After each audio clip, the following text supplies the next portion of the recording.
Hi friends, Wednesday evening நான் இன்றைக்கி உங்கள்கிட்ட என்ன ஷேர் பண்ண போகிறேன்னு பார்த்தீங்கன்னா ஸ்வீட் போண்டா ரெசிபி தான். ஸ்வீட் போண்டா பண்ணுறது ரொம்ப ஈஸி. ஒரு பவுலில் பார்த்தீங்கன்னா 1.5 கப் அளவு மைதா மாவு எடுத்துக்கோங்க.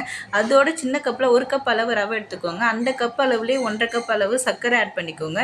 2 ஸ்பூன் அளவு தயிர், 3 ஏலக்காய் தட்டி போட்டுக்கோங்க. 1/2 ஸ்பூன் அளவு சால்ட் போட்டுக்கோங்க. எல்லாமே தேவையான அளவு தண்ணி ஊற்றி நல்லா கட்டியாக மிக்ஸ் பண்ணிக்கோங்க. ரொம்ப தண்ணியாக இருந்தால் போண்டா வராது. நல்லா மிக்ஸ் பண்ணிவிட்டு அதை 1/2 அன் ஹவர் அளவு ஊற வச்சுடுங்க. 1/2 ஸ்பூன் அளவு பேக்கிங் சோடா போட்டால் நல்லா கொஞ்சம் புசு புசுன்னு வரும். அதை ஊற வச்சுட்டு அதுக்கப்புறம் பார்த்திங்கன்னா ஒரு வடைச்சட்டியில் ஆயில் ஊற்றி நல்லா ஹீட் பண்ணுங்கள்.